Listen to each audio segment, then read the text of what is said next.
Halo teman-teman semuanya, selamat pagi. Assalamualaikum warahmatullahi wabarakatuh.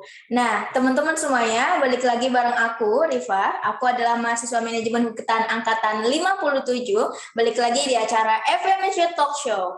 Nah, FMC Talk Show kali ini agak sedikit berbeda nih teman-teman. Jadi mungkin teman-teman berpikir nih apa sih acara FMF Talk Show kali ini gitu, ada setting-setting alat, kita ada di studio, kemudian kita ada kamera dan lain sebagainya gitu.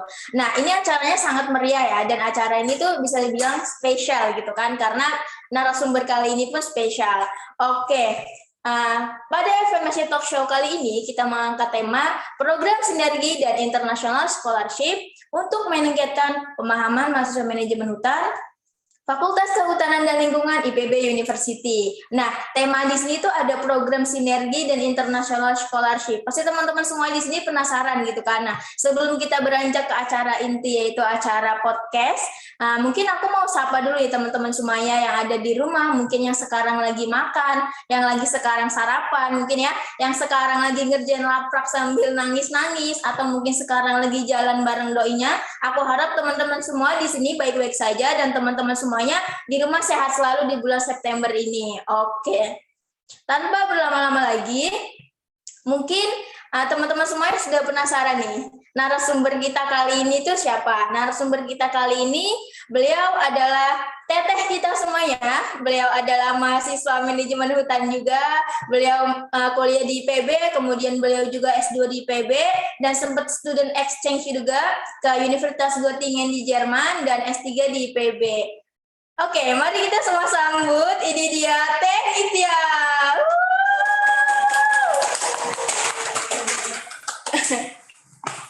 Halo Teh. Halo. Heboh banget ya? Heboh dong, harus heboh karena kita harus ceria di pagi hari ini. Oke. Jangan kalah sama yang di depan yang jalan-jalan. Kita juga harus ceria di sini di dalam ruangan ini. Gimana kabarnya Teh? Sehat? Sehat. Alhamdulillah, luar biasa. Ya teman-teman yang di Zoom, yang di rumah penasaran nih Teh. Tadi kan ada program sinergi dan international scholarship. Mungkin Teteh bisa spill, bisa jelasin gitu. Apa sih program-program yang pernah Teteh ikuti selama Teteh kuliah gitu? Oh gitu. Jadi kalau untuk beasiswanya ya, secara keseluruhan aku S1 tuh dapat beasiswa Tamuto Foundation. Terus S2, S3-nya yang di Indonesia dapat beasiswa dari PMDSU, dari Kemendikbud. Nah, kalau untuk yang keluar negerinya itu dari Erasmus, jadi dari Uni Eropa gitu. Oh. Sebenarnya banyak banget sih skema-skema beasiswa, student exchange, double degree.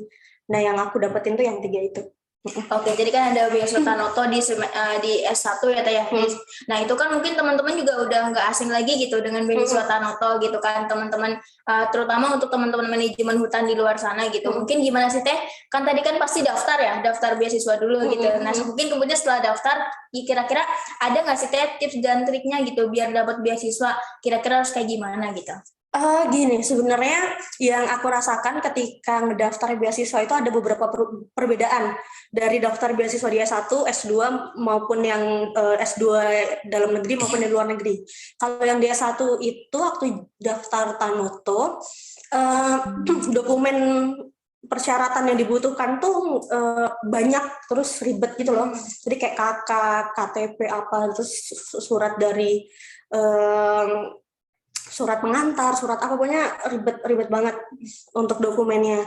Terus kalau yang untuk PMDSU itu syaratnya yang penting kita punya kalau nilai pasti, sama kita udah punya proposal untuk penelitian ke depan tuh mau ngapain. Jadi biasanya pihak memberi beasiswa itu tuh mereka cuman istilahnya ngasih beasiswa, tapi let them know kalau kita tuh punya apa yang mau kita bangun selama rentang waktu beasiswa itu. Contohnya, aku kan dibiayai beasiswa untuk S2, S3 itu 4 tahun. Jadi dia mau tahu 4 tahun tuh aku mau ngapain. Dan itu worth it nggak saya kasih uang itu dan dengan apa yang kamu, kayak orang bidding gitu loh. Kalau yang di luar negeri, itu sebenarnya administrasinya lebih simpel.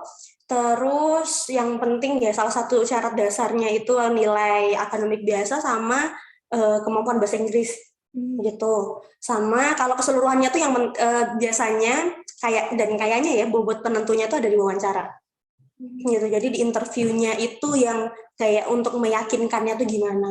Nah itu sebenarnya tipsnya tuh yang penting kalian jujur aja. Ya, kalau emang nggak tahu ya bilang nggak tahu, kalau enggak ya enggak. Biasanya kan soalnya biasanya orang itu mau itu daftar beasiswa, daftar kerjaan, seseorang tuh biasanya suka untuk gimana mencoba untuk nge-improve diri dia biar kayak, karena istilahnya mau memperlihatkan lah versi terbaik dia. Tapi kan orang yang wawancara kita tuh udah mau ngewawancarain ratusan ribuan orang, dia tahu gitu. Jadi mending jujur aja, kayak ya udah kamu butuh beasiswa ini untuk apa, kesempatannya untuk gimana gitu. Jadi lebih banyak sih wawancaranya.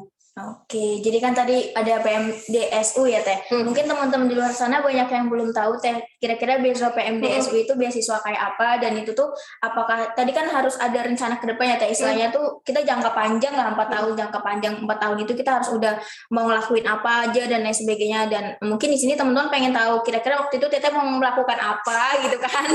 Melakukan apa sih, terobosan apa gitu yang Teteh mau lakuin di 4 tahun ke depan waktu itu, dan mungkin nilainya tadi kan berapa? Tadi kan pasti di setiap beasiswa ada potokan nilai IPK ya Teh, IPK-nya tuh berapa gitu, dan PMDS juga apa, IPK-nya berapa, tadi 4 tahun ke depan itu Teteh mau ngelakuin apa gitu. Aduh, aku mau nge-spill IP, paling IP gue nggak bagus. PMDS itu sebenarnya kepanjangan dari program apa ya, aku lupa lagi, program Magister Doktor Sarjana Unggul. Jadi itu adalah program beasiswa dalam jangka waktu 4 tahun. Itu kayak fast track dari S2 ke S3-nya. Kan kalau sinergi kan fast track-nya S1 ke S2. Nah ini fast track S2 ke S3. Kalau in normal way itu S2 S3 itu harusnya 5 tahun. Tapi ini jadi 4 tahun. Jadi ada waktu overlap di antara tahun terakhir di S2 sama tahun pertama di S3. Jadi aku ngerjain tesis sambil kuliah S3 gitu.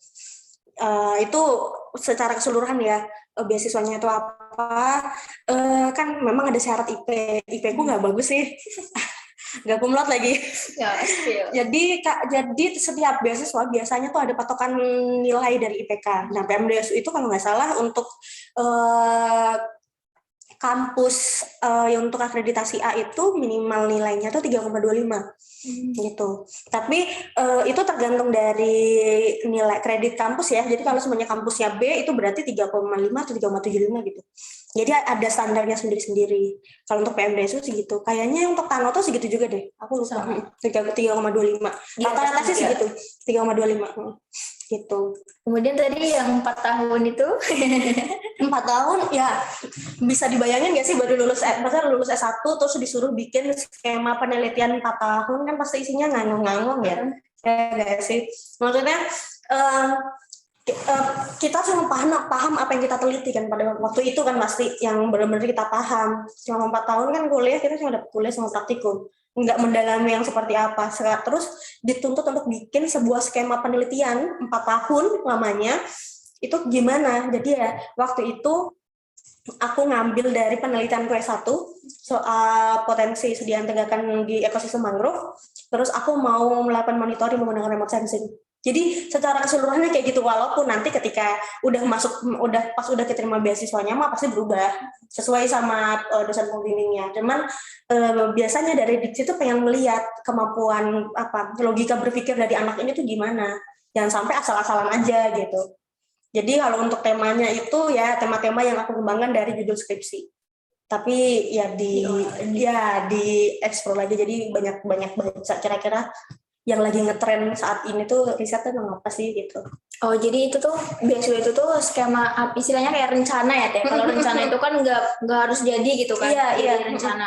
Nah rencana itu tuh berarti nggak berpatokan harus plek-ketiplek sama apa istilahnya kayak judul skripsi kita. Jadi boleh beda gitu. Boleh beda apa aja. Yang penting riset tentang yang penting risetnya itu sesuai sama jurusan yang mau kamu masukin. Selamanya kamu skripsinya tentang, kamu skripsinya tentang apa rencana? Saya belum kepikiran. Jadi kalau semuanya nih, kamu punya riset tentang apa? Mau inventarisasi sediaan tegakan di Gunung Walet. Tapi ketika daftar beasiswa, yang lagi happening sekarang kan karbon ya. Terus kamu pengen riset tentang karbon, nggak apa-apa. Gitu. Cuman yang pengen dilihat dari proposal orang itu kan biasanya pola pikirnya tuh udah bener belum. dari pendahuluan metodenya itu udah nyambung belum, kan di situ yang mau dilihat. Gitu. Oke, jadi tadi gitu teman-teman, jadi Tenitya itu mendapatkan beasiswa Tanoto, kemudian di S1 dan S2 itu beliau bisa dikatakan kayak fast track gitu ya Teh, kayak fast track tapi di program di S2 dan S3 itu ada beasiswa PMDSU. Nah, beasiswa PMDSU ini itu harus merencanakan penelitian ke depan selama 4 tahun, tapi itu tidak melulu harus tentang judul sesuai dengan judul skripsi kita pada tahun lalu. Oke, jadi tadi juga aku sempat baca CV Teteh juga ya. Selain Teteh juga fast track S2 dan S3, Teteh juga pas di S2 itu pernah ke Göttingen Jerman gitu kan, ikut exchange-nya. Itu kira-kira gimana Teh? Bagaimana pengalaman Teteh di sana? Mungkin bisa diceritakan ke teman-teman.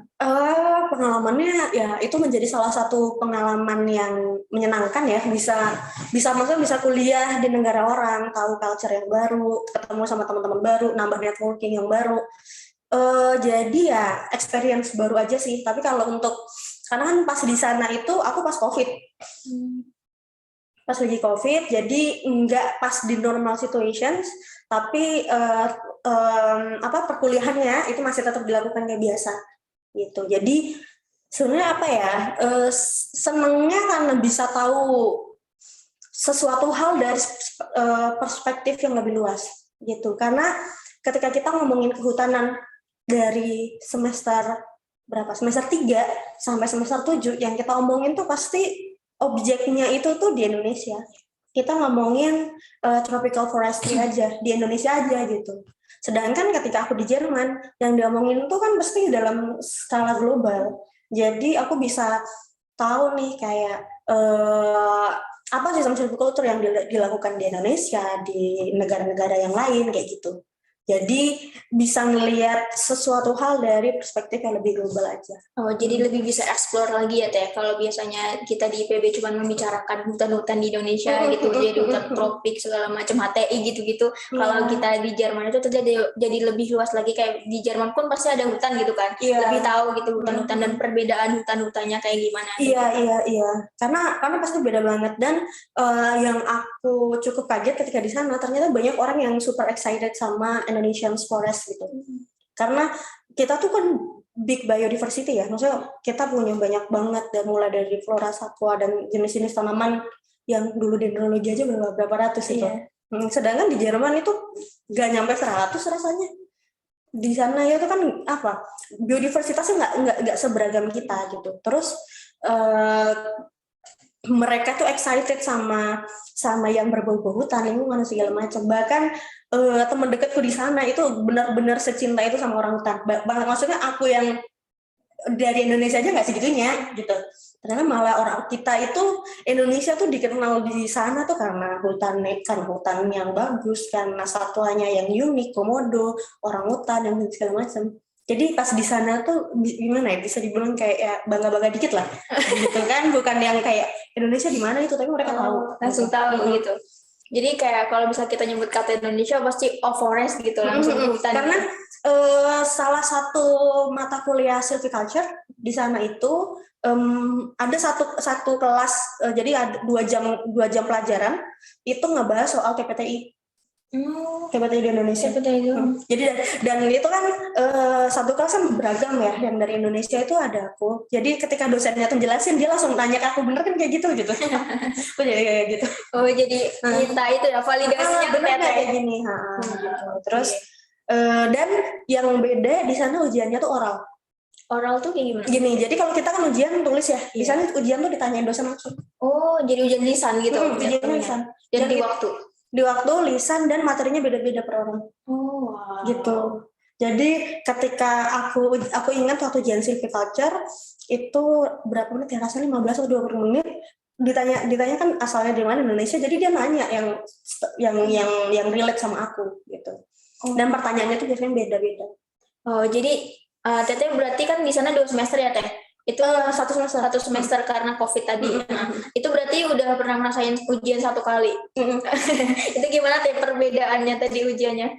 Benar-benar kayak shock atau stres atau? Ya, sebenarnya gini, malah kayaknya aku lebih stres ujian di IPB deh. Iya. Serius, aku lebih stres ujian di IPB karena jadi kalau di Jerman, di Göttingen itu kita nggak punya keharusan untuk masuk kelas.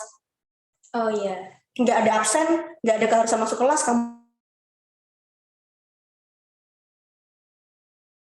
kalian tugas praktikum kuliah di Jerman aja. Jadi praktikum lu mau dikerjain terserah, enggak juga nggak apa-apa. Yang penting ketika ujian lu ditanya bisa jawab, selesai gitu. Jadi dalam 14 minggu kalian nggak masuk tapi masuk ujian doang, itu nggak apa-apa. Oh, jadi aku ingat ada kata-kata waktu itu, gini, pernah dapat motivasi dari orang juga. Kata orang itu bilang gini, kita nggak pernah tahu, kita nggak akan pernah melihat awal kamu mulai itu kayak gimana, mau sebaik apapun kamu mulai, tapi kita akan melihat ketika kamu ada di akhir. Mungkin itu salah satunya. Iya. Jadi karena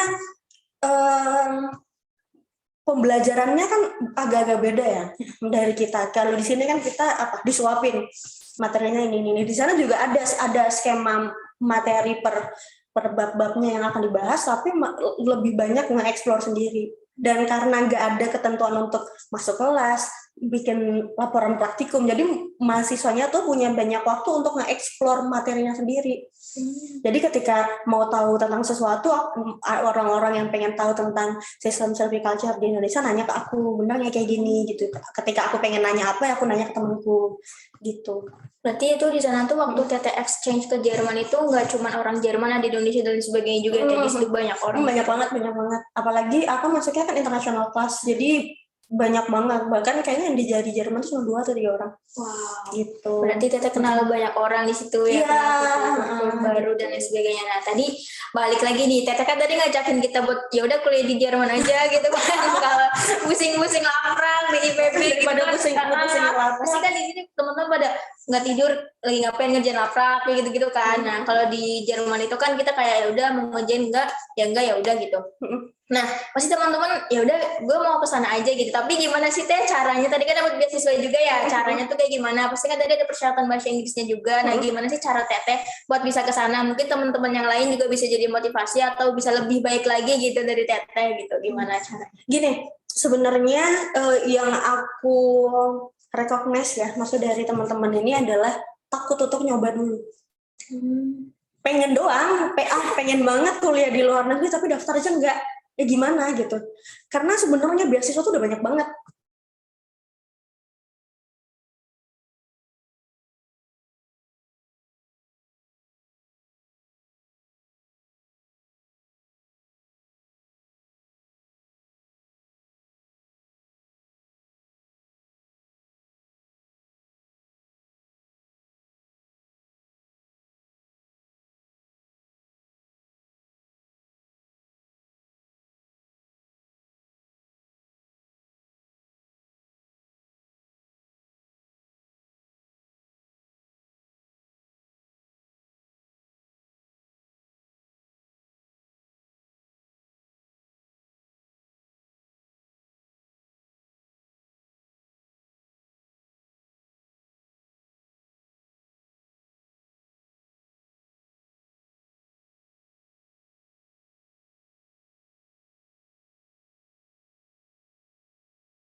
Rekomendasi.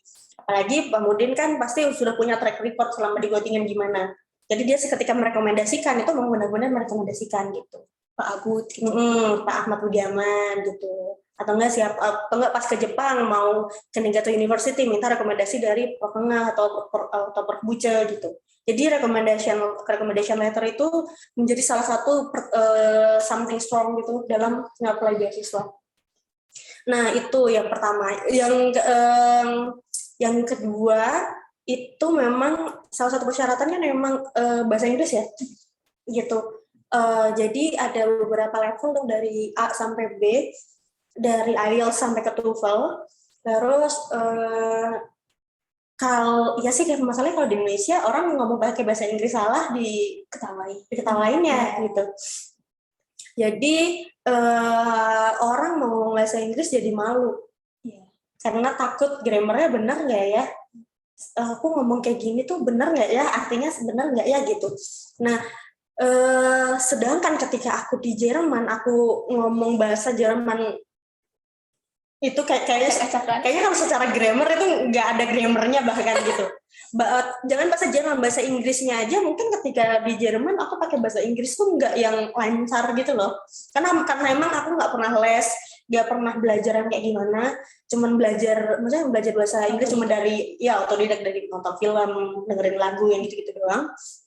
Tapi orang di sana tuh respect, maksudnya poin dari komunikasi tuh kan apa yang kamu sampaikan aku paham gitu, apa yang aku sampaikan kamu paham gitu. Jadi urusan grammar dan segala macam nggak jadi suatu masalah untuk berkomunikasi, karena bukan untuk tes apalah gitu, cuman kan untuk persyaratan itu perlu. Jadi ya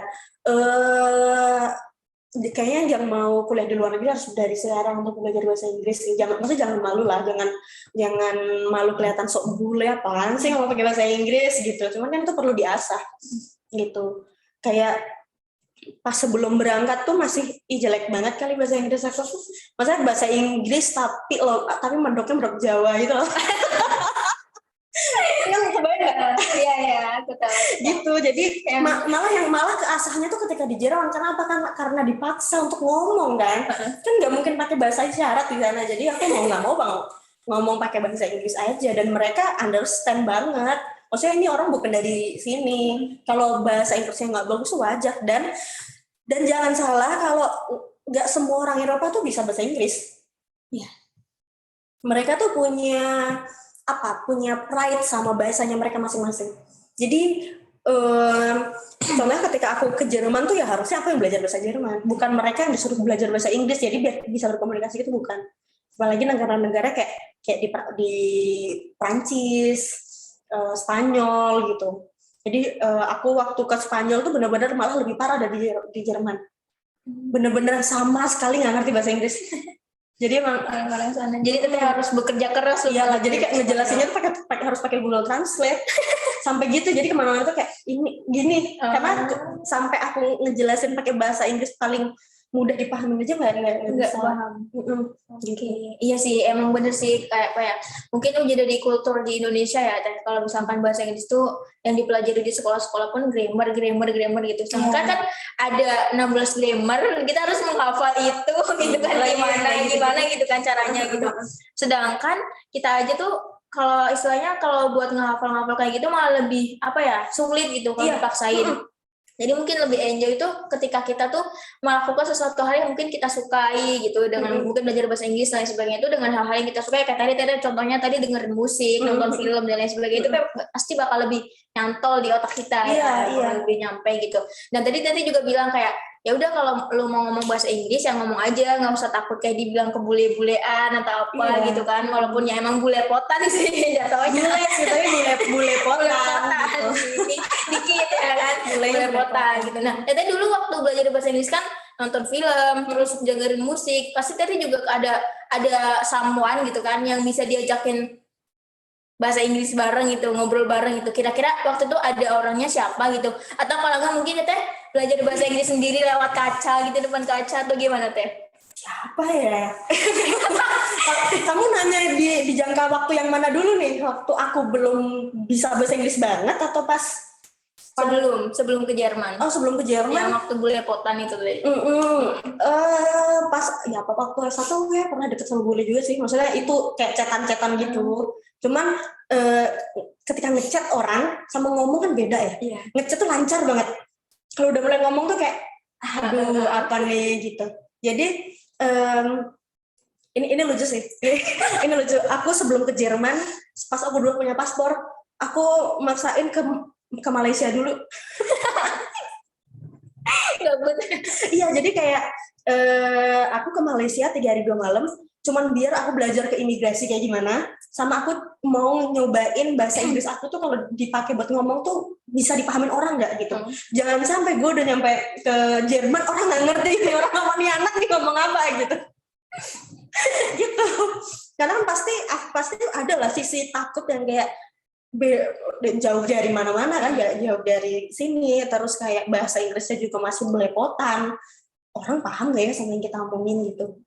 Jadi aku pernah cuma 3 hari doang ke Malaysia, jalan-jalan, ngajak orang ngobrol dan segala macam, orang ngerti, oh ya oke, sip, Oh, mantap gitu, siap berarti. Itu masalahnya pertanyaan kenapa harus Malaysia gitu maksudnya? Soalnya kan deket kan, kan bisa aja sih aku kayak ke Inggris atau ke Ukraina, tapi kan nggak mungkin ya, kayak apa persiapannya sama masa ke Inggris gitu. Masalahnya kayak di Indonesia pun ada kayak kampung Inggris, kita tuh bisa kenal ke Jogja, kita orang Jawa gitu kan, tapi deket kenapa? Karena aku mau sekalian nyobain gimana cara pas ini imigrasi. Karena aku belum pernah keluar negeri ya posisinya gitu. Dan pada saat itu tiket penerbangan luar negeri ke Malaysia kan masih murah. Oh, jadi itu tadi teman Teteh yang itu boleh bukan orang Malaysia ya? Oh bukan, iya jadi ini kayaknya orangnya ada di Zoom juga. Jadi perlu dikenalin atau enggak? Jadi one of my friends from Ketingan is also attending this Zoom. Maybe. Okay, hi. She can say hi, maybe. Dan dia lagi belajar bahasa Indonesia tapi masih beginner banget. Gitu. Dia lagi kuliah di manajemen hutan S3. Jadi dia, nah yang ambil double degree itu kayak dia. Jadi dia ngambil kuliah di sini sama di Jerman. Jadi S3 di Göttingen sama di IPB. Namanya siapa sih? Mary Mulligan. Aslinya sih orang Amerika sih, cuman dia kuliah di Jerman. Temanku waktu di sana juga. Oke.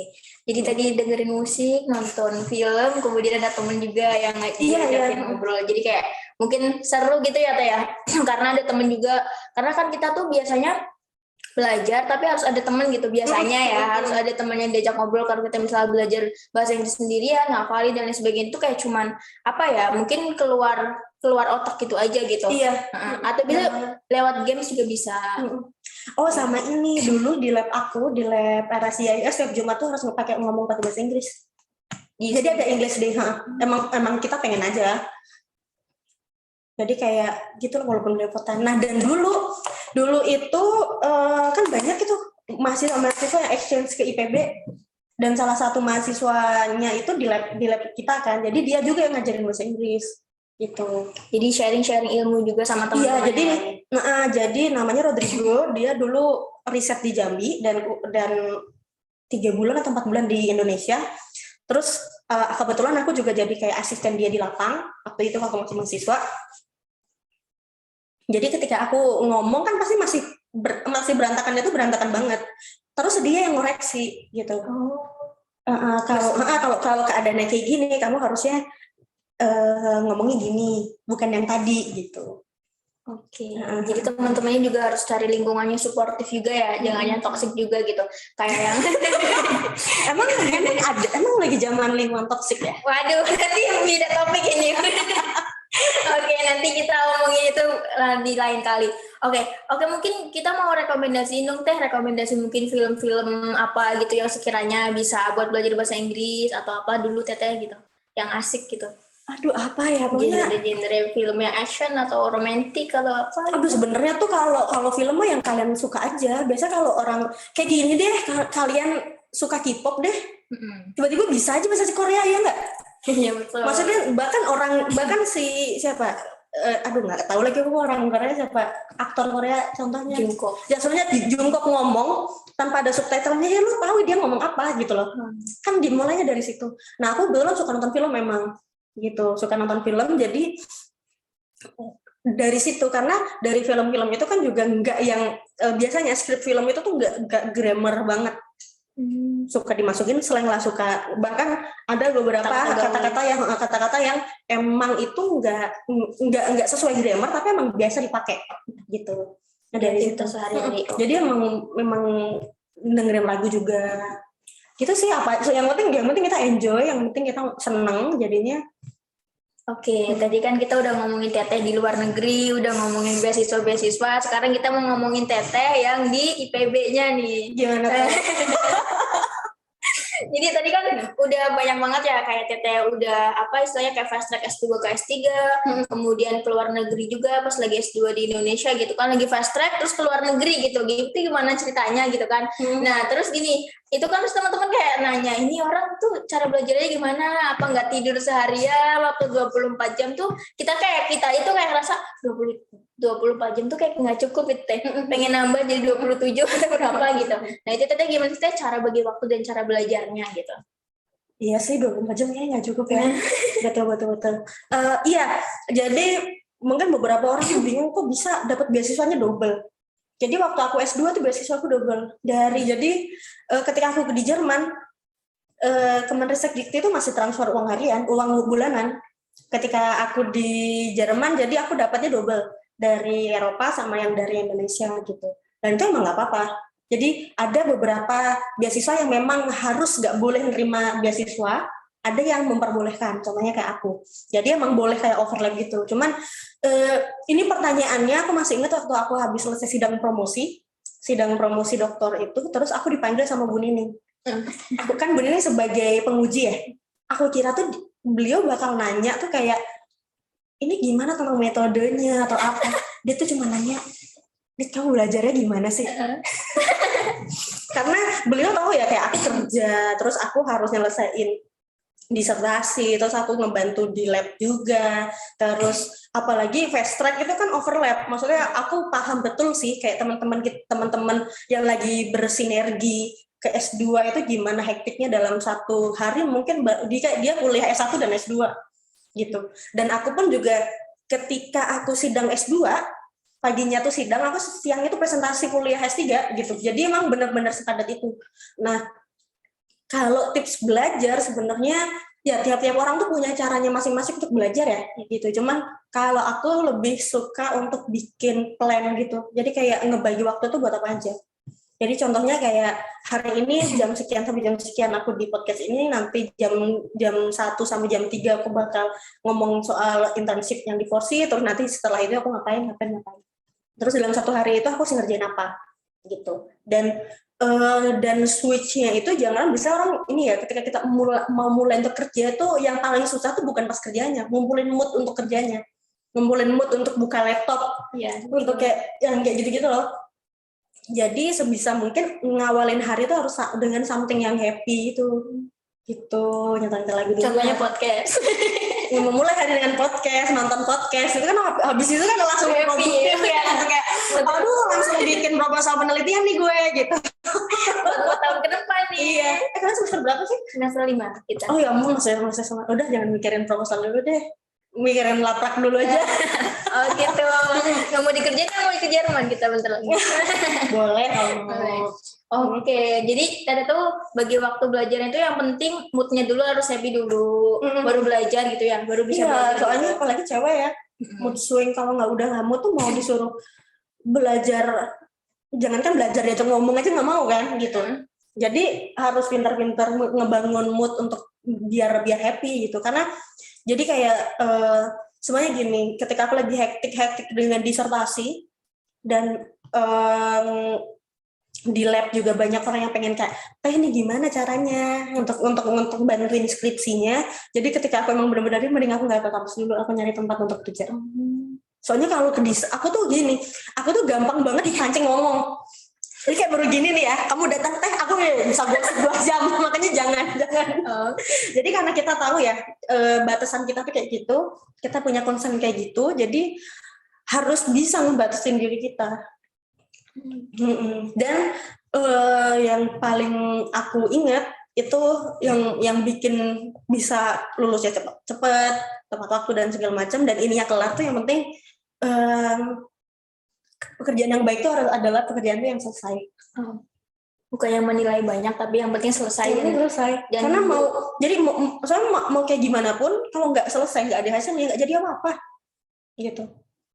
Yang penting do my best aja gitu, lakukan yang terbaik dari diri kita gitu. Oke. Terus ini Teh, tadi kan Teteh, boleh silakan. Jadi kan tadi Teteh juga bilang ya, lulusnya nggak muluk-muluk harus lulus kayak kumlot segala macam gitu. Tapi kalaupun bisa, yang penting lakukan yang terbaik apa yang menurut diri kita yang tahu batasan diri kita sampai mana. Dan kita harus juga tadi yang aku tangkap sih, kita harus buat skala prioritas ya Teh. Jadi tadi Teteh udah memplot-plotin nih, misalkan hari Sabtu ini aku tuh ada acara ini, ada acara ini. Nah kira-kira ini yang paling penting dulu yang mana, dan yang paling waktu yang paling cepet itu yang mana harus dilaksanain kayak gitu. Iya, dan tips juga buat teman-teman yang masih kuliah ya, sering banget, aku dulu tuh kayak gitu juga, dan aku juga baru sadar tuh sekarang-sekarang. sering banget pusing sama sesuatu hal kayak ya Tuhan aku pusing banget, aku harus gimana, aku nggak saking pusingnya sampai nggak ngapa-ngapain. Ya nggak sih kayak laporan IUTPW, laporan biomatika, laporan ini banyak banget kayak aku pusing banget ngeluh. Gimana dong laporan gue belum jadi tapi nggak ngapa-ngapain gitu loh. Kenapa? Karena saking bingungnya otak kita jadi dia tuh dizzy. Kepala tuh bisa kayak ya kebingungan karena harus apa dulu nih. Jadi untuk menghilangkan stres itu, aku tuh biasanya kayak ngelis aku terus ngapain. Makanya dalam sehari itu aku punya list yang mau aku kerjain tuh apa. Jadi kayak contohnya aku harus ngerjain 5 hal. Laporan IUTPW, laporan inventarisasi, laporan silvikultur, sama laporan apa DHH lah. Nah, dari keempat ini mana yang paling bisa aku kerjain dulu, atau mungkin dari deadline-nya, atau mungkin dari substansinya yang nggak begitu sulit atau gimana. Jadi itu yang dijadiin skala prioritas. Soalnya kalau nggak digituin kita bakal stres. Kayak ya ampun aku laporanku semuanya belum dikerjain. Jadi harus dipilah dulu. Oh yang ini harus dikumpulin hari Senin. Tapi materinya aku belum ada. Dan kalaupun aku ngerjain sekarang, aku masih belum bisa. Gitu kan biasanya ada beberapa laporan yang harus dikolek ya dari teman-temannya gitu. Berarti aku harus bisa ngerjain yang laporan yang selanjutnya. Ini aku udah bisa mulai dulu. Aku kasih target sampai hari Minggu untuk selesai. Nah, jadi gitu. Jadi harus ada plan itu.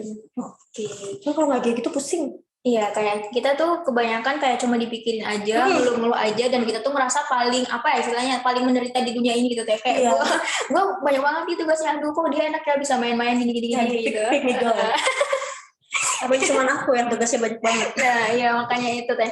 Jadi sebenarnya tuh kalau tugas banyak jangan cuma ngeluh-ngeluh aja, coba di-list dulu, dikerjain dulu, mana dulu yang sekiranya bisa kita kerjain yang dikerjain. Kalau nggak bisa pun dikerjain ya udah nanti, tapi tetap memperhatikan skala prioritas dan deadline-nya tadi. Oke.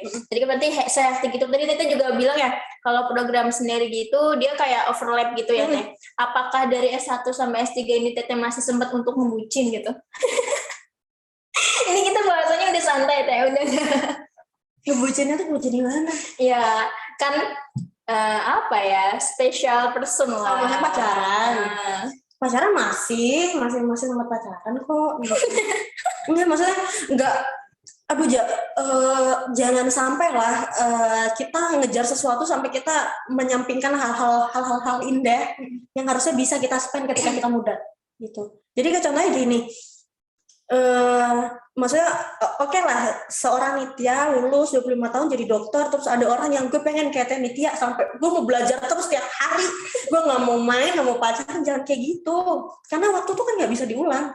Cinta-cinta monyet S1 tuh nggak bisa diulang lagi gitu loh, kayak ngambek-ngambekan gitu kan, terus ngelihat pacar kita lagi lagi supporteran Omi sama cewek lain yang kayak gitu kan nggak bisa diulang lagi nanti pas udah gede, iya nggak? Iya gitu. Nah hal-hal yang kayak gitu tuh tetap, maksudnya aku masih menjadi seseorang orang-orang normal pada umumnya kok, nggak yang kayak enggak aku harus di dalam kamar belajar gitu, enggak, masih main, masih nongkrong, masih pacaran, masih ngebucin, jadi normal person jadi ya. Hidup sobat bucin. Jadi masih ngebucin, masih hidup tuh normal banget. Jadi kan semenjak kemarin berita ke up, jadi orang-orang tuh ngiranya aku tuh belajar mulu, kuliahnya bagus terus, IP-nya bagus, terus kayak kayaknya nih orang nggak pernah bikin TikTok deh, sampai ada yang bilang kayak gitu, gue bikin TikTok kok gitu. Maksudnya nggak harus inilah, ada lah porsinya, nggak harus yang belajar tuh ada waktunya gitu. Pacaran juga harus ada waktunya juga dong gitu. Masa gara-gara kuliah ya pacaran gitu. Masa nggak ngebucin, masa nggak pacaran. Pacaran adalah salah satu semangat hidup gitu ya. Kalau lagi baik-baik aja tuh semangat hidup. Bener, kalau lagi baik-baik aja tuh pacaran emang semangat hidup. Tapi kalau nggak lagi baik-baik aja tuh ya nggak sih. Dunia terus saya meruntuh gitu. Oke, baik. Jadi tadi kan udah cerita nih, mungkin teman-teman di sini atau di luar sana juga kan pasti ada doi gitu ya Teh ya. Nah mungkin Teteh bisa kasih tips dan triknya. Pasti kan tadi Teteh bilang kalau lagi nggak baik-baik aja dunia mau runtuh ya. Apalagi kalau lagi banyak laprak, lagi banyak laporan atau apa itu. Pacarnya diajakin ngerjain laprak bareng. Kalau lagi runtuh kalau enggak, maksudnya kalau gini, pacarannya ya jangan pacaran sampai lupa ngerjain tugas loh ya. Gitu. Maksudnya aku ketika pacaran pun juga pacaran yang pada umumnya gitu. Kalau aku kan sempat punya pacar yang orang IPB ya. Jadi ketika ketemu tuh di kafe tuh ya sambil ngerjain apa gitu, bikin tesis, bikin disertasi. Bukan pacaran yang ngapain gitu, enggak. Waduh, kan pacaran sampai lupa nggak ngerjain apa yang sudah diamanatkan kita sebagai tanggung jawab, jangan gitu juga. Kayak library date gitu teh. Aku nggak pernah ke perpus lagi. Cuma aku dari 2013 9 tahun kuliah di PB, aku ke perpus tuh 3 kali buat nganterin skripsi S1, S2, S3. Aku nggak pernah belajar di perpustakaan. Jadi teman-teman di luar sana jangan kira kayak itu tuh belajar ke perpustakaan, kupu-kupu enggak. Aku nggak pernah ke perpus sama sekali. Maksudnya ngapain ke perpus di saat kita bisa nyari enggak gitu juga. Aku kayak ngasihnya kayak tidak boleh ke perpus, enggak. Maksudnya kalian boleh ke perpus, cuman aku lebih memilih untuk kayak nyari buku lewat, sekarang online banyak banget. Terus kan di perpus tuh nggak boleh makan, nggak boleh berisik.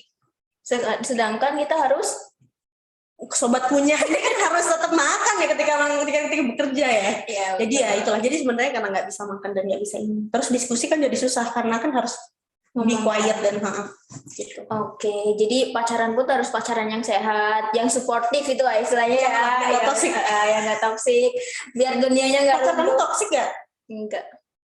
Enggak ada. Oh, oke. Enggak, karena nggak punya pacar. Ditanya lagi. Iya, soalnya aku nanya-nanya tuh, oh berarti aku nanti sama pacarku harus gini gitu. Ternyata nggak ada ya. One day. Oke. Kita lanjut lagi ya teman-teman semuanya. Tapi ada satu hal yang lucu. Apa? Gini, aku kan I got this degree itu udah terlalu dini ya, 25 tahun, cewek, belum menikah, masih free banget. Orang-orang kan mikir ngapain sih gitu, nikah, maksudnya ada lah tuntutan seperti itu. Cuman kembali lagi, skala prioritas tuh ada, dan aku udah iniin sama diriku, nikah ntar deh gitu, aku mau nyelesain dulu S3 aku, dan kayak gitu. Jadi pacaran tuh tetap tuh ya biar nantinya kalian akan lebih bahagia nggak sih ketika wisuda didampingin sama orang yang kalian sayang gitu. Tapi tetaplah harus tahu ini. Jangan anak orang jangan diapa-apain juga gitu kan. Oke. Baik. Sip. Buat teman-teman bucin di luar sana dengerin nasihat teteh kita gitu. Kalau misalkan pacaran tuh harus suportif, harus saling dukung satu sama lain gitu. Kayak jangan saling toksik gitu. Kalau misalkan ada lomba ya udah gitu, lomba bareng bisa gitu. Bucinnya saat lomba gitu, atau mungkin ngerjain laprak bareng gitu kan teh ya, enggak gitu. Nah, ini teh tadi kan teh bilang ya boring banget ya lomba bareng. Maksudnya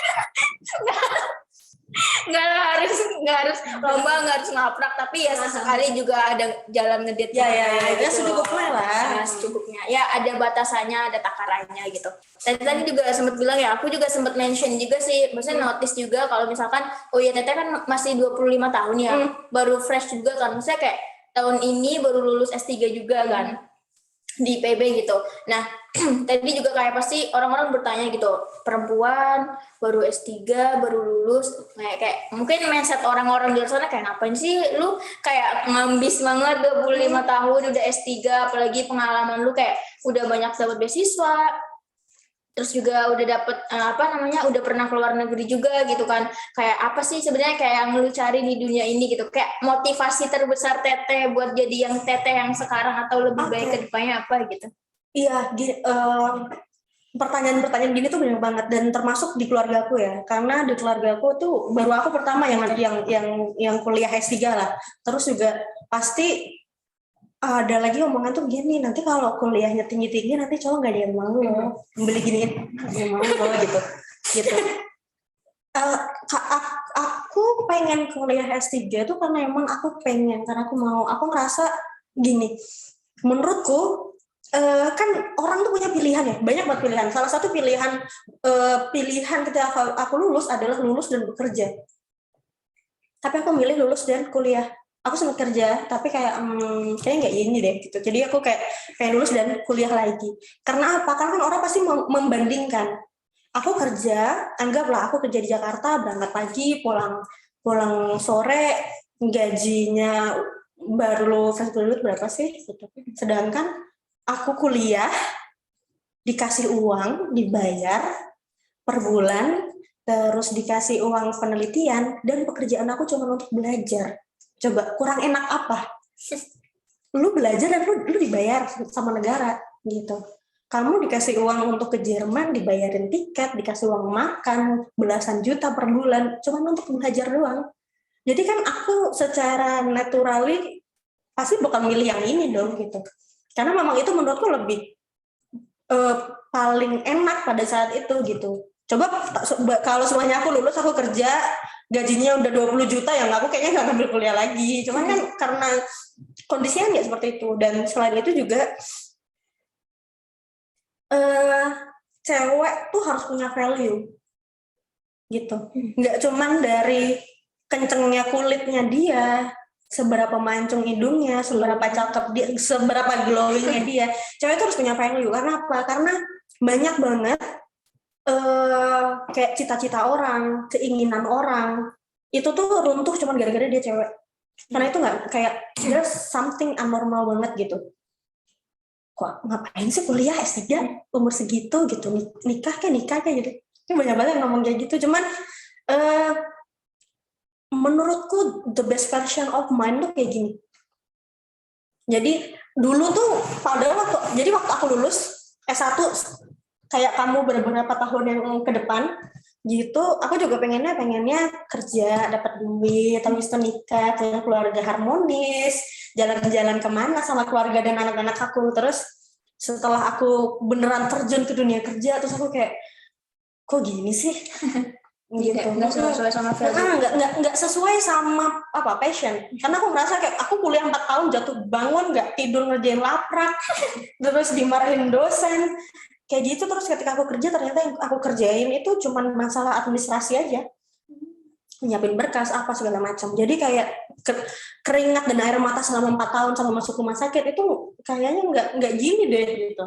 Jadinya, dan terus aku yang itu tadi aku balik ke lab jadi asisten penelitian di Jambi, orang Jerman itu. Nah pas di sana aku ketemu sama orang-orang yang menurut aku tuh hebat-hebat banget. Orang-orang yang nggak aku temuin di IPB khususnya ya. Karena apa? Karena masalahnya orang-orang di IPB yang pinter-pinter, yang duduk-duduk. Orang pinter di IPB identik sama orang rajin, duduk depan, nyatet, yang kayak gitu loh. Gue tuh nggak gitu masalahnya. Aku tuh datang telat, duduk belakang, tidur, gitu. Jadi tuh pinter di sini tuh dibentuknya tuh dengan yang rajin-rajin itu, rajin belajar, apa segala macam, ujian nilainya tinggi, oke. Gitu. Sedangkan ketika aku di Jambi ketemu sama peneliti-peneliti yang dari Jerman, dari mana, mereka tuh pinter tuh karena emang mereka tuh cinta sama apa yang dia lakukan. Jadi tuh bayangin, bule, cantik, pinter, S3, keren banget gak sih gitu. Jadi pas aku pernah ketemu sama orang namanya Clara, dia tuh kayak gitu, dia cantik, pintar, sekarang dia udah profesor, cakep banget, dia ngajar di Switzerland, dan aku tuh kayak gue pengen kayak dia gitu. Nah, jadi pada saat itu tuh aku punya standar untuk diriku, kalau bisa aku pengen kayak begitu. Jadikan role model. Iya, karena aku pernah baca sebuah buku dan bilang katanya kecantikan itu identik sama kebodohan.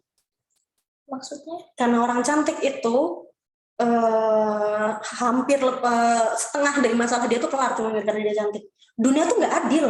Iya. Dunia tuh nggak adil, guys. Dunia tuh lebih berpihak sama orang-orang yang cantik. Gitu. Good looking lah ya. Dan aku tuh nggak kurang suka sama orang yang dia cantik tapi isi kepala itu nggak ada. Aku langsung kayak apaan sih? Langsung ilfil gitu. Dan aku nggak pengen begitu. Gitu. Jadi menurut aku cantik yang harus dibentuk awal tuh isi kepala dia. Gitu. Bukan dari apa yang terlihat dari fisiknya gitu. Karena orang pun ngelihat kita bukan dari apa yang aku kenakan kok, bukan karena seberapa banyak uang yang telah digelontorkan untuk mempercantik diri kok, tapi dari betapa indah dan seksinya isi kepala aku gitu. Dan aku pengen jadi kayak gitu.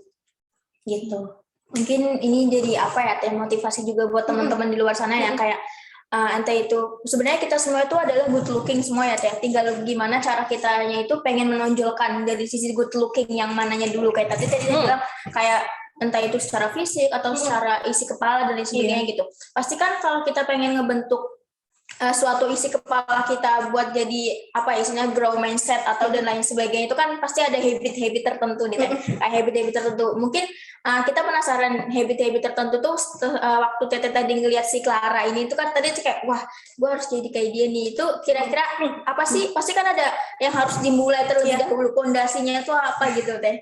Yang ini pondasinya itu yang tadi sempat aku bilang adalah kita lakuin apa yang kita cintai gitu. Karena gini, contohnya kayak kalau kamu nanya ke aku soal remote sensing, aku bakal ngejelasin dari A sampai Z gak pakai putus. Tapi kalau kamu nanya ke aku soal kebijakan, aku belum mulai ke A aja aku nggak ngerti gitu. Karena aku ngerasa manusia tuh nggak perlu tahu semua hal, nggak perlu tahu semuanya gitu. Kamu nggak perlu S1 tuh 144 SKS ya, nggak perlu 144 SKS itu tuh tahu semua, pinter semua tuh nggak perlu. Maksudnya nggak menjadi sebuah keharusan. Aku tuh memahaminya kayak gitu. Dan aku cuman pengen mengetahui apa yang pengen aku ketahuin, pengen aku pelajarin. Jadi seketika aku udah suka sama sesuatu, aku bakal dengan serius dan sungguh-sungguh mempelajarinya tanpa disuruh, tanpa ada kelasnya pun pasti orang kan gitu. Itu contohnya kayak semuanya kamu kalau suka Korea itu sampai bisa bahasanya, sampai bisa ngedance-nya, sampai apa dan segala macam kan pasti gitu. Tapi ketika orang emang udah nggak suka mau diapain juga nggak akan bisa gitu. Kamu mau marahin aku mau gimana biar Nitya bisa ngerti soal kebijakan atau ngerti soal apa teori termodinamika juga nggak akan bisa karena emang nggak suka gitu. Karena emang nggak suka dan aku ngerasa daripada aku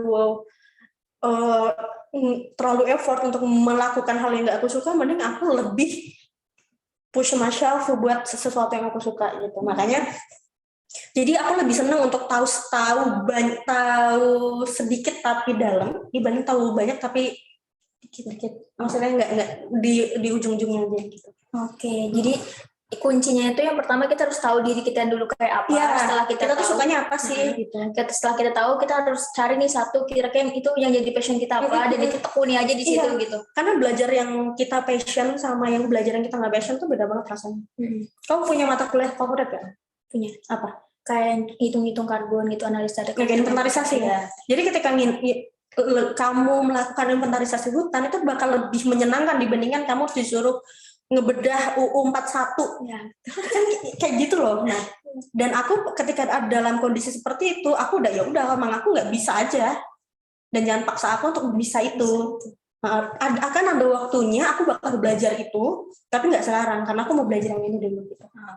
Oke, tapi intinya kita harus suka satu hal itu, tapi tidak juga mengesampingkan hal-hal yang lain, harus tetap belajar, cuman di porsinya masing-masing gitu ya. Oke, jadi tadi udah belajar banyak banget sama Teh Nitya gitu, dari mulai cerita-cerita pribadinya sampai ke luar negeri juga, beasiswa dan lain sebagainya gitu ya. Nah, mungkin tadi kan Teteh dapat beasiswa juga, kalau boleh tahu beasiswa yang di luar negeri apa Teh tadi? Erasmus itu kita kan pasti pengen bertanya-tanya Teh, kayak itu cara nyarinya di mana? Mesti Instagram kan banyak gitu, tapi mungkin ada akun-akun tertentu nggak yang misalkan direkomendasi sama Teteh buat nyari beasiswa gitu? Kalau di IPB sih ke ICO IPB itu loh, dia selalu posting informasi soal beasiswa. Oh, jadi Teteh waktu itu cuma nyari di situ aja gitu ya? Sebenarnya lebih bukan ke aku tuh sebenarnya ya, kalau beasiswa tuh bukan yang kayak nyari-nyari banget gitu, cuma yang kayak pas lagi ada nih nyobalah gitu. Tapi kalau biasanya tuh teman-teman tuh ada yang sampai benar-benar nyari beberapa laman, beberapa opsi sampai apply banyak gitu. Itu juga nggak apa-apa. Maksudnya kan tiap orang punya stylenya sendiri-sendiri gitu. Kalau aku sih ya kebetulan pas daftar diterima gitu dan selalu kayak gitu dari beasiswa dan segala macam. Oke, jadi intinya tuh kalau ada kesempatan, jadi kita coba aja dulu, jangan takut-takut gitu. Jangan takut. Nah, jadi aku juga pernah dengar sih satu kata-kata bijak dari seseorang ya Teh. Beliau bilang kayak gini, kesuksesan itu datang ketika ada kemauan dan kesempatan bertemu gitu. Iya. Jadi tuh nggak ada sesuatu hal yang kebetulan. Nggak ada istilahnya Nitya kebetulan keluar negeri itu nggak. Karena memang aku work untuk dapat beasiswa itu dan pas beasiswanya ada. Jadi emang itu tuh terlihat seperti apa, something kayak beruntung gitu ya. Beruntung banget nih dia bisa lulus dokter 25 tahun, itu bukan beruntung, aku kerja keras untuk itu gitu. Ya sih, tapi kan orang pasti beruntung banget ya ini. Beruntung banget ya dia suaminya ini, beruntung banget ya ini bisa gini gitu. Padahal tuh bukan enggak gitu lagi. Semesta tuh kan enggak dia tuh punya sistemnya sendiri ya yang maha segalanya yang kita nggak tahu itu prosesnya gimana, tapi itu tuh perkawinan itu antara memang kesempatannya ada dan kita memang kita pas di situ. Oke, jadi intinya teman-teman harus ada kemauan dulu, baru ada kesempatan harus daftar gitu. Jangan kayak nantilah besok lagi. Biasanya tuh kita tuh adalah manusia deadliners teh. Aku juga. Iya, jadi kayak mepet 1 menit baru daftar gitu kan bisa jadi apa gitu. Tapi aku juga deadliners lagi. SKS sistem kebut sesempatnya lah. Oh, sesempatnya, bukan semalam. Bukan. Kalau nggak sempat berarti nggak ngebut. Jadi kalau malamnya nggak sempat ya udah biarin aja. Oke, jadi kan kita udah membicarakan tadi beberapa macam itu ya Teh. Nah, sekarang aku jadi penasaran. Tadi kan Teh udah bilang kalau Teh ngejelasin remote sensing itu dari A sampai Z tuh kayak nggak putus-putus. Tapi kalau untuk menjelaskan hal-hal yang lainnya itu pasti kayak bakal mikir dulu gitu lah, istilahnya kayak mikir dulu dan lain sebagainya gitu. Sedangkan kita tahu lah MNH tuh matkulnya tuh nggak cuma itu gitu, apalagi terkait kebijakan itu kan istilahnya kayak itu adalah ranah kita gitu ya, kebijakan di MNH gitu. Nah, aku penasaran nih, kayak kira-kira Tete tuh dulu masuk manajemen hutan tuh emang bener-bener pengen banget ya gue kayak harus masuk sini ini atau kayak ya udahlah terserah lah mau masuk mau enggak gitu, nyemplung aja gitu. Aduh, aku nggak seambis itu lagi. Jadi gini, dan kayaknya nggak cuma aku deh, kayak banyak orang yang masuk MNH itu karena emang pengen lari dari ilmu-ilmu matematika, matematika, fisika, kimia gitu. Jadi kayak pengen ngehindarin itu, terus apa ya opsinya gitu. Karena aku pun juga menghindari itu. Jadi aku tuh pengen, jadi waktu SMA aku tuh pengen kuliah yang isinya tuh lebih banyak mainnya. Kan kelihatan seru ya, kayak jalan-jalan. Terus nggak ada kimia, fisika, yang kayak gitu-gitu kan aku susah banget belajarnya. Jadi oke deh kehutanan, manajemen hutan. Jadi kalau bahasanya tersesat tapi di jalan yang benar. Soalnya ketika aku mungkin pada saat itu ketika aku nurutin orang tua aku untuk jadi tenaga medis, kan pengennya orang tua pengen jadi kalau nggak guru jadi perawat lah gitu. Jadi kayak kalau aku jadi itu mungkin aku nggak jadi yang kayak sekarang gitu. Jadi ya itu terjerumus di jalan yang benar istilahnya. Ternyata pas sudah masuk tetap belajar itu. Karena itu sebenarnya matematika adalah ilmu dasar ya buat semuanya gitu. Iya, aku dulu benci banget sama fisika. Nilai UN fisikaku SMA tuh 5, tapi aku disertasiku fisika. Gimana Teh itu ceritanya? Jadi emang karena ketika wajar banget ya sih ketika SMA tuh kita nggak tahu yang kita pelajarin apa. Ngomongin panjang gelombang, ngomongin apa rumus-rumus frekuensi apa lambda gitu tuh kita nggak paham tuh karena kita nggak tahu itu apa gitu. Tapi ketika udah mulai S2 S3, maksudnya panjang gelombang dari lambda itu dari masing-masing spektral itu tuh maksudnya ini, jadi kebayang ketika belajar. Jadi kita bisa mengkonsepkan itu. Kayak kimia pun juga susah nggak sih, kayak semuanya rantai karbon, terus apa oksidasi, terus apalah kayak gitu kan. Ketika kita emang nggak bisa membayangkan itu in real, kita tuh susah untuk belajar. Kalau matematika kan lebih gampang ya, karena kan maksudnya emang kayak begitu, nggak pasti dan segala macam. Gitu. Makan aja deh. Iya. Mangga. Aku minum aja. Oke. Iya sih, emang aku pun ngerasain gitu. Kayak dulu ini cerita pengalaman pribadi aku ya, mungkin yang diselingnya. Pas SMP tuh aku kayak tadi yang Tete bilang, kita tuh bisa suka karena diri kita emang tahu kita tuh sukanya apa. Aku memang basically aku suka hitung-hitungan gitu ya. Aku suka hitung-hitungan, kemudian ketika SMP aku tuh punya guru yang emang asik banget.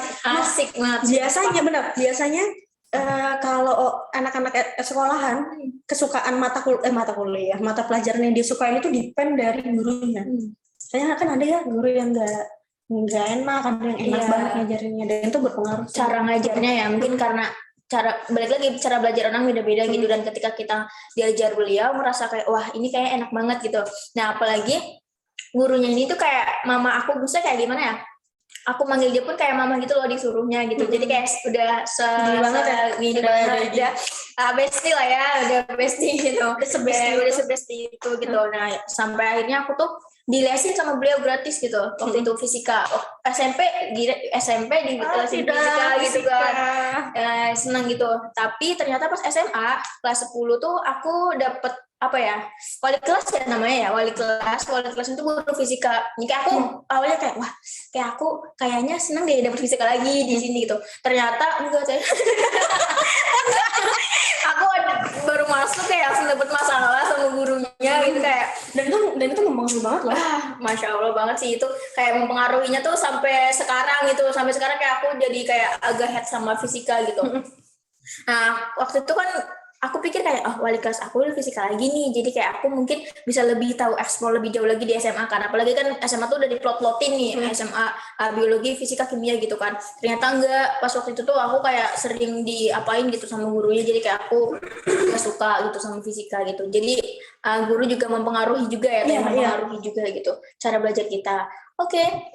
Jadi buat teman-teman juga di luar sana, kalau misalkan apa ya, sebenarnya apa ya, kita tuh suka sama suatu matkul itu nggak tergantung dari kita. Bisa juga kadang ada teman juga sih kayak yang mempengaruhi kita buat suka sama itu, ya nggak sih? Lingkungan juga nggak sih? Iya lagi, biasanya tuh gitu kalau sebenarnya orang suka apa, jangan kan teman, biasanya kalau kita naksir orang kita bisa ketularan suka sama apa yang dia suka. Oh iya. Gitu.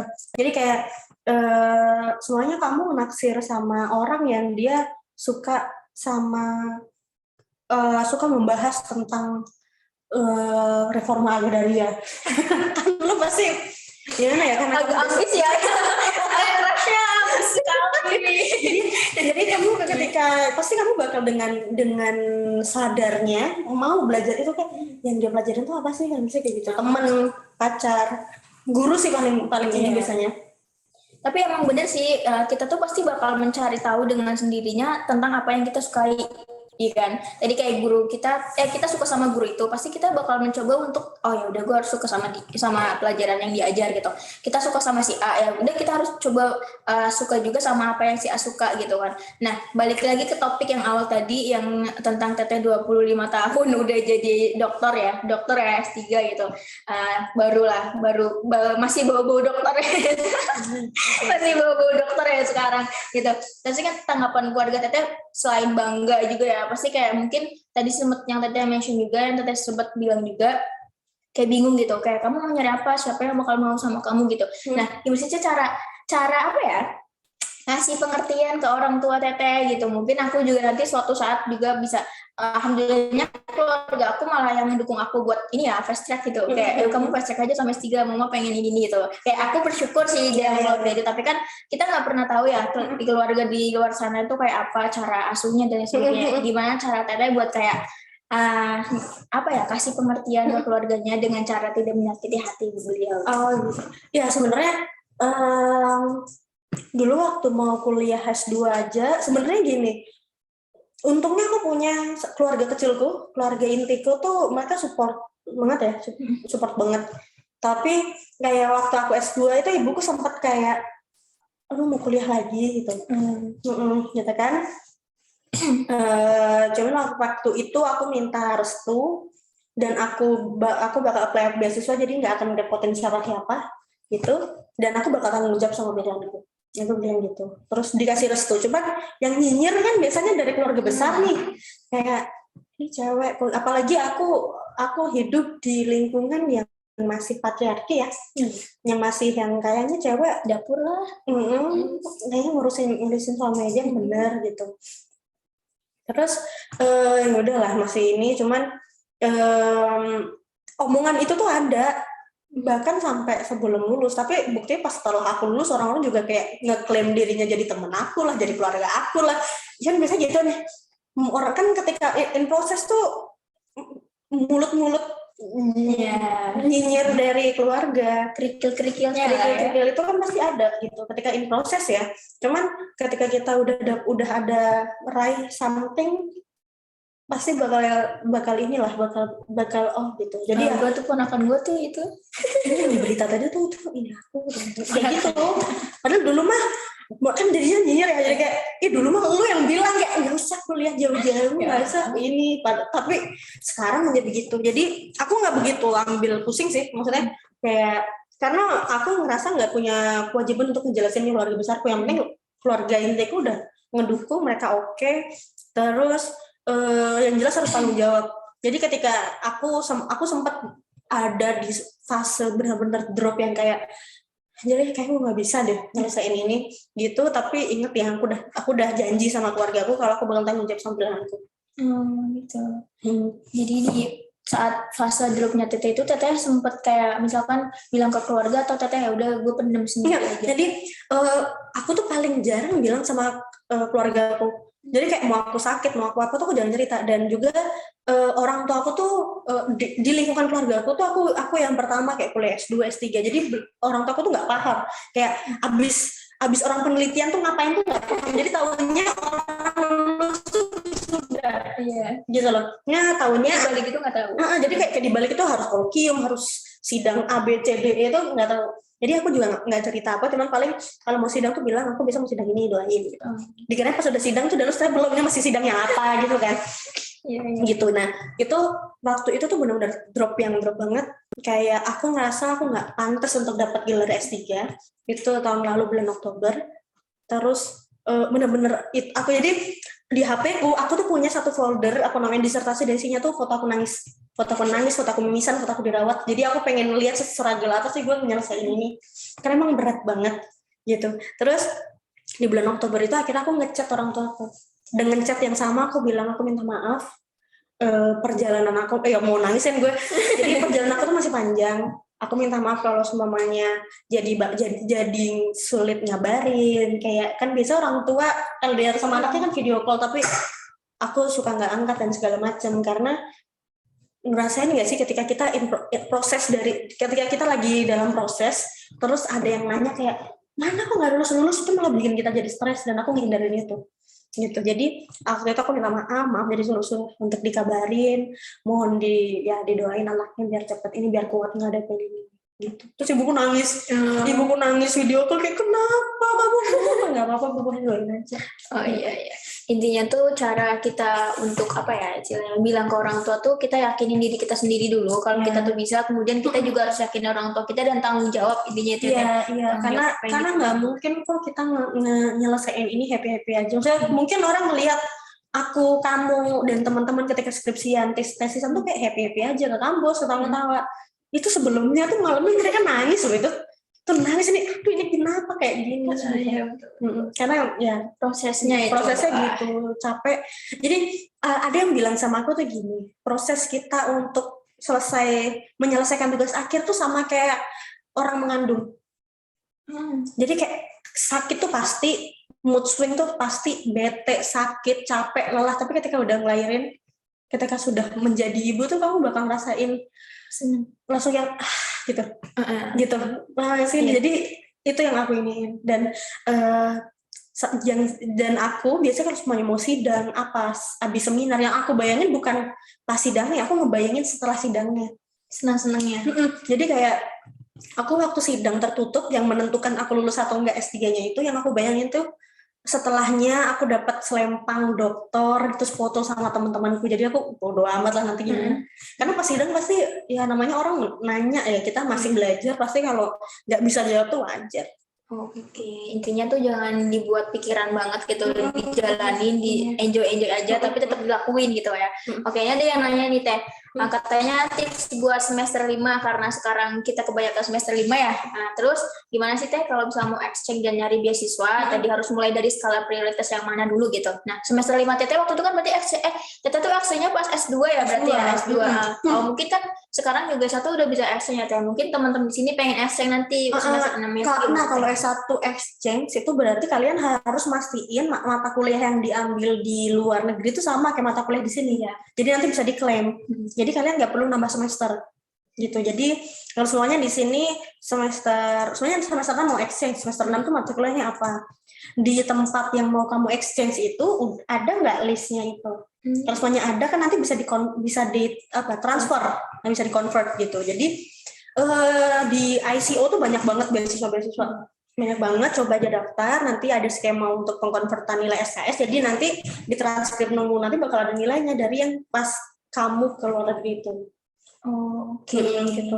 Kalau misalnya tadi kan S1 kan itu harus mastiin dulu ya, dulu apakah matkulnya sama atau enggak. Tapi kalau S2 enggak harus deh. Atau sama? Kalau sebenarnya kalau S2 dan S3 itu di IPB kan ada kayak mata kuliah wajib, cuman karena jadi beda banget kuliah S1 sama S2 S3. Apalagi di S3 ya, di S3 itu kita kuliah tuh yang mau kita ambil aja.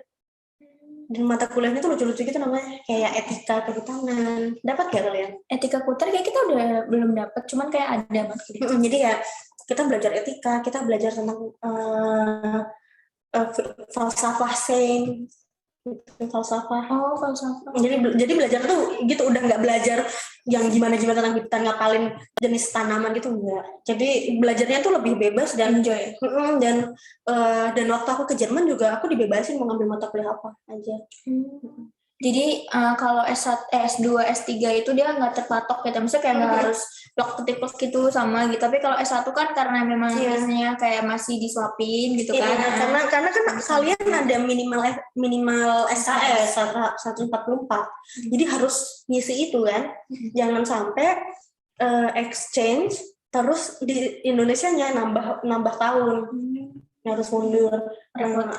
Jangan juga bukan jangan juga sih, harusnya bisa diminimalisir. Bahasanya kan sinergi ya, fast track, tapi pada akhirnya nggak fast juga. Iya, nggak, karena banyak yang kayak gitu, yang harusnya S1, S2 itu berarti 5 tahun kan, tapi Indian nggak 5 tahun juga kok. Ada juga yang kayak gitu. Ada juga yang kayak gitu, makanya harus tanggung jawab sama pilihan kita. Gitu. Balik lagi ke tadi, tanggung jawab kita. Jadi ketika udah ada, jadi biar nggak sia-sia lah. Kalau ngomong sia-sia juga sebenarnya nggak ada yang sia-sia juga, cuman kayak saya nggak sih yang harus bisa 5 tahun, tapi lebih dari itu gitu. Oke. Jadi tadi kalau tips buat semester 5 yang misalkan mau fast track itu ya pertama kita harus pastiin dulu ya mata kuliahnya, karena itu kan istilahnya kan masih sarjana ya, masih S1 gitu. Itu kan harus ada minimal SKS-nya berapa. Tapi kalau saran mungkin dari aku simpulin ya, S2 tuh bisa dan S3 juga bisa ke luar negeri juga, tapi dia tuh tanpa melihat SKS-nya matkulnya sama. Bisa melihat SKS, bisa enggak gitu. Jadi soalnya kan kalau S2, S3 tuh ada yang masuk semester genap sama ganjil. Jadi ketika kita cuma 1 semester ke luar negeri, semester berikutnya bisa langsung on track lagi. Kalau semuanya S1 kan dia ke tahun depannya. Jadi kalau S2, S3 itu dia langsung bisa lanjut gitu ya? Iya. Apalagi kalau untuk beberapa mata kuliah kan ada syarat, kalau untuk ngambil ini harus sudah ngambil apa dulu sebelumnya gitu. Jadi itu yang mesti dipertimbangkan sih. Tapi kalau untuk kayak beasiswanya nyari di mana tuh banyak banget. ICO tuh banyak. ICO IPB yang ICO_IPB itu ya, yang di Instagram. Oke, ini ada pertanyaan lagi juga dari tema Nisha. Buat persiapan sebelum S2 dan S3 itu Teteh butuh berapa lama katanya Teh? Apa memang sebelum lulus S1 udah punya plan buat lanjut? Terus gimana prosesnya dari daftar sampai dapat beasiswa PMDSU? Sama satu lagi, buat yang di Jerman butuh keluar biaya buat tes TOEFL atau IELTS atau apa gitu Teh? Gimana Teh? Hehe-nya belum kebaca tadi. Satu-satu dong pertanyaannya. Pertama dulu nih, persiapan sebelum S2 dan S3.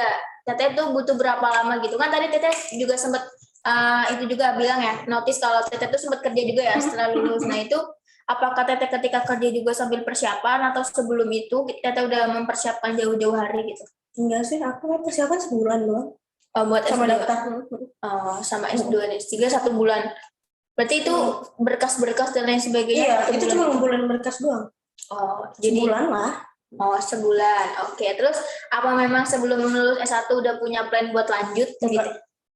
Jadi aku punya plan lanjut itu pas aku ketemu sama riset kan itu banyak ya.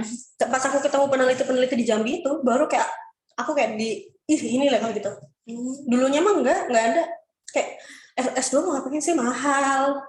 SPP-nya 9 juta, S3 12 juta, ngabisin duit gitu. Tadi untuk saya juga sempat bilang ya kalau Teteh juga pengen kayak S1 lulus kerja enak gitu-gitu ya awalnya. Kerja, nikah, punya anak, liburan. tiap cuti kerjaan gitu pengennya, maksudnya pandanganku dulu tuh kayak gitu, jadi nggak ada sama sekali. Oh, nggak ada sama sekali pengen lanjut gitu. Terus ketika Dapat hidayah. ketika aku melihat orang-orang yang menurut aku keren, terus aku kayak FOMO gitu. Ini bahasa sekarang bahasa FOMO, jadi aku FOMO pengen ikut-ikutan, pengen DS3, pengen DS2, pengen DS3. Jadi motivasi lah ya. Oke.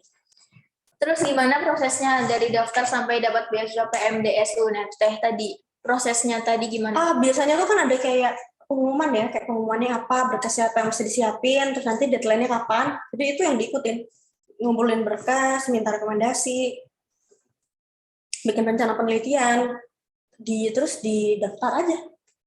Apalagi tadi bilangnya sampai ya udah habis itu habis daftar, terus ada tes kayak wawancara dan segala macam, itu udah keterima. Oh, jadi intinya tuh lo daftar siapin berkas dengan baik gitu-gitu. Terus ya udah nungguin aja gitu. Nah, itu pas wawancaranya itu tadi jujur ya Teh, yang pertama ya, pas wawancara itu harus jujur gitu. Nah, mungkin ada tips dan trik lainnya nggak Teh selain jujur, kayak kan misalkan jawabnya harus formal banget terus lengean atau kayak gimana gitu. Harus jujur dan pede sih. Oh, pede aja gitu. Walaupun salah atau apa gitu. Maksud salah gimana nih? Maksudnya kayak kan kita tuh kalau wawancara pasti belum apa-apa tuh udah kepikiran kayak wah gue harus ngapain nih gue, apalagi wawancara tadi Teteh sempet ke luar negeri juga beasiswa kan, pasti kayak bahasa Inggris doang pakainya ya kan. Itu kayak selain jujur tuh apa gitu yang harus dia harus pede aja, maksudnya ketika ditanya kita pede untuk menjawab, kita jawabannya harus clear, harus jelas, tak, jangan kelihatan kayak kita ngemis. Kayak mohon Pak saya gitu, jangan. Karena kita juga punya value, maksudnya kita harus menaikin brandingnya kita gitu. Jadi ya itu harus jaga tetap jaim lah ya istilahnya, walaupun mau tapi tetap harus kayak jangan sampai masa sih Mbak nggak bisa masukin saya. Oke. Satu lagi nih Teh, ya Teh. Yang biaya ya? Iya. Ke Jerman butuh keluar biaya buat tes TOEFL Teh. Tadi kan harus ada biasanya sertifikat TOEFL atau IELTS gitu kan. Itu tesnya di mana Teh? Atau aku tuh dulu tes di Jakarta, di daerah Cikini gitu. Oh, itu tapi itu kan pasti duit pribadi gitu kan. Dan untungnya tuh aku juga nggak tahu sih kenapa waktu itu tes. Jadi teman-teman lu tes dan aku ikut tes. Nah, setelah ada hasilnya terus ada pengumuman beasiswa, jadi pas gitu loh. Dan pada saat itu, jadi pas ada beasiswa itu aku langsung karena salah satu syarat itu harus udah punya paspor. Jadi teman-teman bikin aja paspor dulu, siapa tahu kan. Jadi aku langsung bikin paspor. IELTS sudah punya, jadi tinggal daftar aja. Gitu. Jadi paling keluar duit itu cuman tes TOEFL sama paspor. Oh, itu paspornya berarti dari uang pribadi kita ya? Iya, tapi jangan salah. Dapatnya lebih banyak dari itu. Oh iya Pak. Kayak dan bedanya beasiswa dalam negeri sama luar, di dalam negeri itu kalau kita dapat beasiswa, apalagi yang untuk kalau uang makan kan emang dikasih aja. Kalau uang penelitian tuh sibuk tuh ngumpulin nota dan segala macam gitu, nanti dibalikin lagi uangnya gitu. Jadi kayak ngumpulin nota dan segala macam, nanti sebagai bukti pertanggungjawaban. Kalau Eropa tuh nggak gitu. Kamu dikasih uang nih, contohnya kayak aku tuh dikasih uang jalan buat transportasi tuh 1.000 euro, itu sekitar 17 juta lah. 17 juta tuh terserah lu mau naik pesawat, mau naik kapal kargo, kayak mau jalan kaki, mau naik motor, yang penting dengan duit segitu nyampe Jerman. Naik perahu kayak mau naik getek pokoknya gitu. Dan nggak perlu tuh kayak ngumpulin bukti boarding pass apa gitu, enggak. Oh iya. Intinya tuh mereka percaya sama kita gitu ya. Kalau di sini kan trust issues ya Bu ya. Apa RAB dikorup ya. Gitu. Terus perbulanannya kan juga beda karena mereka pakai rate-nya mereka. Kalau di sini PMDSU tuh cuma dapat 4 juta sebulan. Ya buat mahasiswa mending lah ya. Aku di sana itu dapat 850 euro, sekitar 15 jutaan sebulan. Oke. Ya itu. Sebenarnya pengen masih ngobrol sih Teh, cuman karena waktunya udah mulai udah gasing juga, dan Teteh juga ada kegiatan lain juga. Jadi mungkin sesi podcast pada pagi hari ini tuh diselesaikan. Jadi aku bisa ngambil kesimpulan sih dari beberapa tadi pertanyaan, kita dapat apa ya, insight baru gitu ya dari Teteh gitu. Bahwasanya kita tuh yang pertama, kita tuh harus tahu diri kita sendiri itu gitu. Kita harus tahu diri kita tuh kayak apa, kita yang tahu batas sendiri kita tuh kayak apa. Jangan pernah push diri kita tuh buat jadi kayak orang lain gitu. Kita boleh jadiin orang lain jadi role model kita, tapi dengan catatan kita harus sesuai dengan passion kita gitu. Kemudian kita juga ketika kita harus apa ya, misalkan kita udah mengambil A gitu, kita harus bertanggung jawab tentang apa yang udah kita ambil gitu. Jangan sampai kita udah ambil tapi kita tuh kayak leha-leha, kita santai-santai boleh, leha-leha boleh, tapi kita harus tahu batasannya itu sampai mana gitu. Dan juga walaupun itu pasti di belakangnya tuh banyak kerikil-kerikil dan lain sebagainya, tapi itu nikmatin aja, nikmatin prosesnya. Dan satu lagi, kalau misalkan kita ada sesuatu hal yang ngebuat kita runtuh, ngebuat kita hancur dan lain sebagainya, kita tuh harus melihat ke depannya gitu. Setelah itu tuh pasti ada pelangi, kayak tadi Teteh bilang gitu, kayak mau wisuda dokter tuh udah gue nggak peduli mau kayak apa nanti sidangnya kayak apa, yang penting nanti setelah gue lulus gue dapet lempang, gue bisa foto-foto di UIN gitu kan gitu. Bareng temen-temen gue gitu kayak gitu. Jadi teman-teman yang di sini kuliah jalanin aja, enjoy, tetap jadi normal person gitu ya istilahnya, jadi orang normal pada umumnya. Jangan, maksudnya bukan nggak boleh ambis, tapi kita harus tahu batasan kita gitu, jangan sampai tipes dan mimisan segala macamnya gitu. Oke, mungkin ada cenderamata ya Teh dari apa nih, FDS ya buat edit ya. Itu FMC Talk Show. Oh, acara kali ini programnya. Oh gitu ada. Oke. Program saya apa ya? Close the door. Iya, tapi ini bukan DJ ya, nggak botak soalnya. Oke. Iya, lucu banget makasih. Aku harus Ini lihat foto nggak, guys?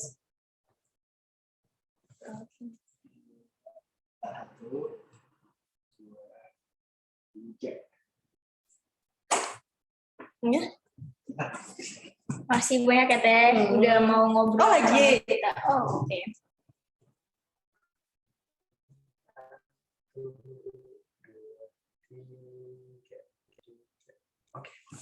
Oke, thank you Teh. Kasih diterima ya. Makasih ya Teh, udah mau ngobrol sama kita di tengah-tengah kesibukan Teteh. Ya nggak sibuk lagi. Aduh, kan tadi udah dipilah-pilah makanya nggak sibuk. Oke guys. Oke teman-teman semuanya, acara pada podcast pada pagi hari ini sudah selesai. Terima kasih banyak kepada teman-teman yang sudah menyempatkan hadir buat podcast pagi hari ini gitu. Aku Rifa pamit undur diri. Assalamualaikum warahmatullahi wabarakatuh. Dadah semuanya.